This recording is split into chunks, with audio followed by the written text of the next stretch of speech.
Thursday, April 23rd, 2020, Monaco 64, home of alternative economics and contrarian views. So the ECB and the Euro have joined the sprint or the race to the bottom even more.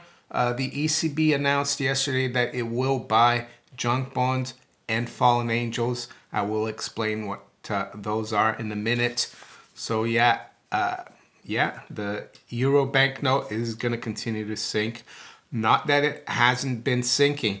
Just like all the other fiat currencies, the dollar included, the Federal Reserve note as well is sinking. The Fed is also buying junk. So they're all at it.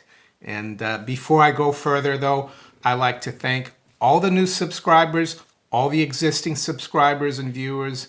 I just noticed that I've gotten 2,000 new subscribers in 28 days, which is a record for me. And I'd like to thank everyone, not just the new viewers and subscribers, but everyone for their interest in the channel, for their support for the channel.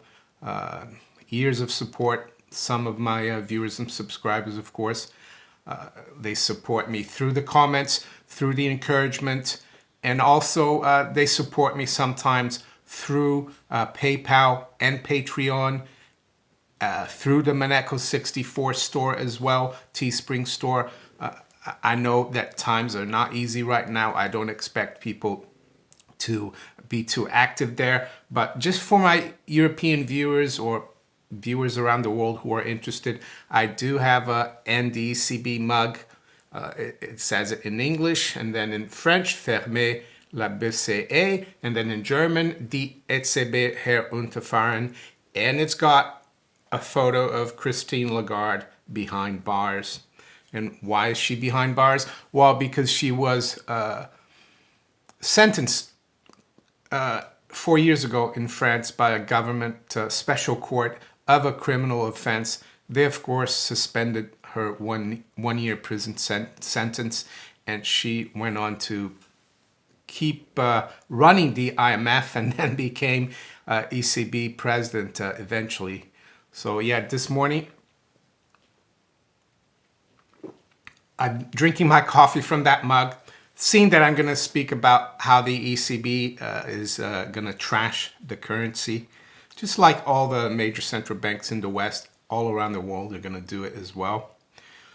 And before I go into that, I'd like to talk about how the financial crises have evolved over the decades since the fall of the Bretton Woods Agreement in 1971. And I think we're getting to a point where it's going to be very serious. And what do I mean by that? Well, if you look back, 1987, the stock market crash, Greenspan flooded the market, got the market back up. That was a small crisis. At the time it wasn't, but looking back, it was just a little glitch on the chart, just a little, you can't even see it anymore, that crash. And the economy didn't suffer from it. The rest of the world didn't either. And then you got like the South American tequila crisis in the early 90s. Yeah, that was serious, but not a big deal. The Americans helped there as well. I remember it was Rubin, Greenspan. They were called the masters of the universe for saving Latin America, Mexico, tequila crisis. Then you had the Asian crisis, of course, in 98, LTCM. And it just seemed to be getting bigger and bigger. And then you had the dot-com bubble burst in 01, 02. That was quite big, but Greenspan came to the rescue again. And then you had what we thought was the mother of all financial crises in 07, 08, 09. They had to bail out the banking system. But I think now we are in an even bigger crisis. And you notice how they keep getting bigger, the amplitude, like the waves getting bigger. And what I think we're going to see now is countries and currencies collapsing. That's just the natural progression. It's so yeah, the banks are not going to fail because they're going to be kept alive by all the money printing. But what's going to collapse are the currencies.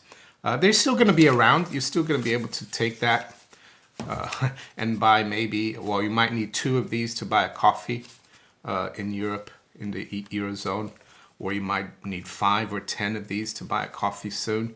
And that's what they'll do. These central banks are going to continue to create this funny money or credit out of thin air. And it is money out of thin air. I mean, even the founder of the Bank of England, William Patterson, in 1694 said that the bank had the privilege to create money out of nothing and get interest on it. I know they're not getting much interest on it right now, but that's where I think we are. And this is not just the euro that's going to implode in terms of purchasing power. It's also the paper dollar, the pound, the Japanese yen, the Australian dollar, the New Zealand dollar, the Canadian dollar, the Swiss franc. They're all going to be. It's going to be a global crisis. None of the fiat currencies are going to escape. So, what are they going to fall against? If they can't keep falling against each other, right? Because it's if one falls against the other is rising.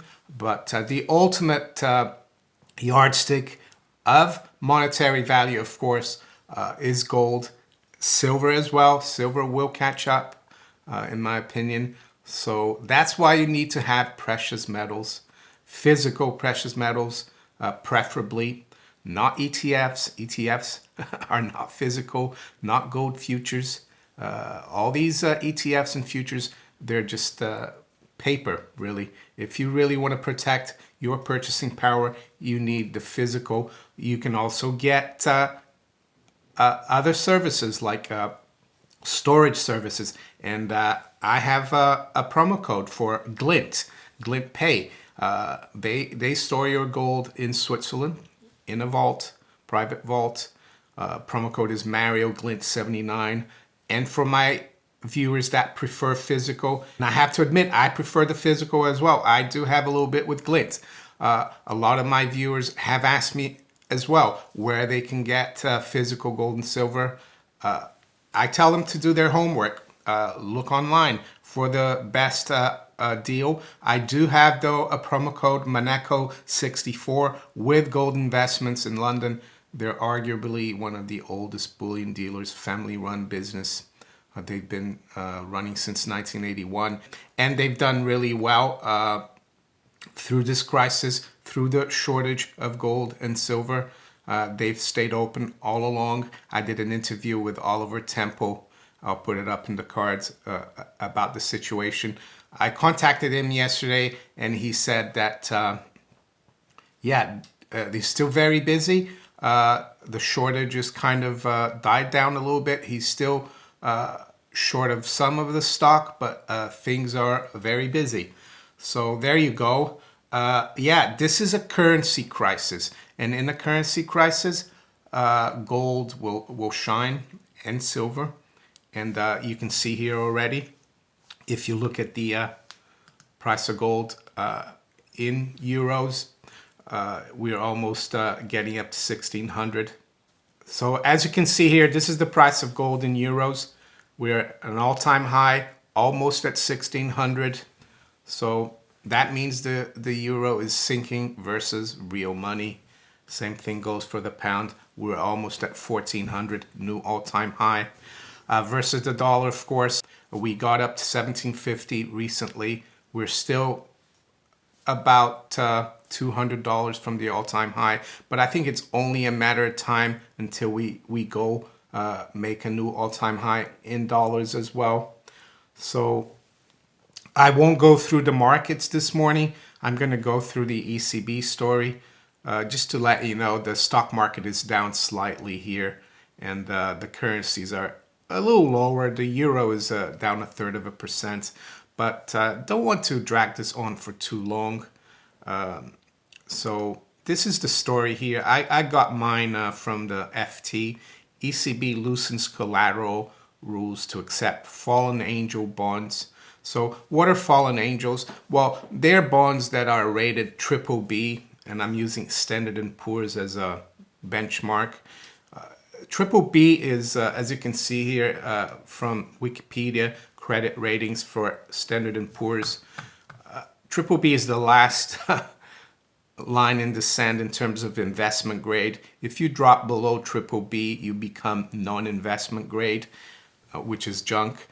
And why is that important? Well, because there's a lot of rules and covenants for investment funds, mutual funds, pension funds that don't allow fund managers for those institutions to invest in non-investment grade bonds.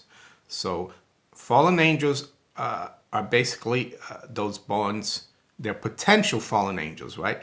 They're those bonds that are triple B and then become double B. They're right on the edge, and once they get their rating is cut by Standard & Poor's, they become a fallen angel and they become junk. And it gets even worse because people start selling them. They can't hold them. And that's what a fallen angel is. And of course, a lot of bonds are potentially fallen angels, and there are countries as well that are potentially fallen angel. Case in point being Italy. Italy, you can see here from this article in October last year, S&P affirms rating on Italy. Rating agency Standard & Poor's affirmed Italy's sovereign credit rating at triple B on Friday with a negative outlook, citing the new government's aim to coordinate economic and fiscal policies with its EU partners. So this is even before this crisis we're having right now.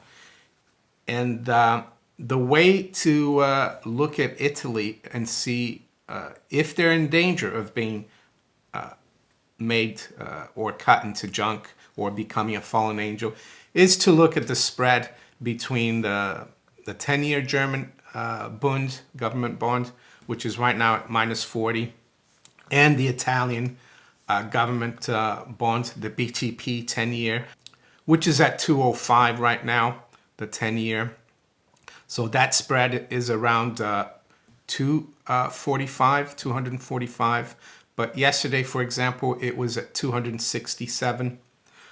And that's very important, even though a yield of 2% seems low, doesn't seem like a junk bond yield.